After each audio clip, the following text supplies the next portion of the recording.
Talk about some of the pros and cons of joining a franchise.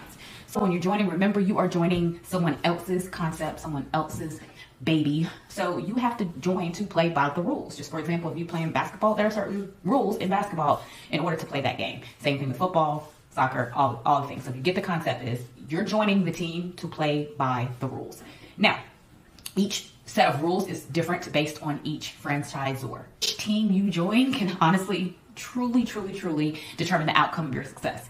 If your coach is really strong or the franchisor is really strong and has a lot of systems in place and has a lot of training, it will set you up for success. However, if you join one that is not as well experienced or really doesn't have a good concept in place but has great branding, you may struggle a little bit if you do not bring some of these skills to the table on your own. One pro for franchises that I believe one of the reasons when I decided to join franchising is the fact that, listen, all the systems are in place. I'm a great visionary. I have a bunch of ideas I can implement well. However, creating some of the systems, honestly, is not necessarily my strong point. I typically work and created systems, sometimes prior visionary, but sometimes kind of after the fact, once you know, kind of trial and error. So joining a franchise reduces this trial and error sign of things that work and things that don't work. So all the things that work, they keep and implement. Things that don't work, they've trashed, iterated, changed, improved upon to make things smoother for the entrepreneur or the franchisee joining their group.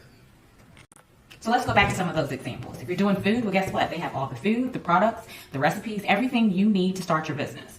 For example, if you're doing the gym or fitness situations, well, guess what? They know exactly which equipment you need to put in the system, about how big your space needs to be, how many people you need to hire. They come with all of these details prior to you joining that business.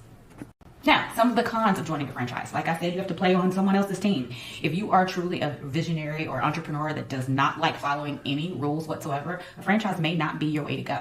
Because, like I said, the branding, the colors, the system, the logo, the fonts, right? The way things work. For example, if McDonald's has their systems dialed in, and if you're like, you know what? I want to do a different whole type of sandwich or different type of burger. If it's not part of McDonald's system, it's not allowed. And because you are dealing or you signed up to agree to follow certain rules, there can be penalties, fines, revocation of your franchise or your territories as punishment for not following the rules.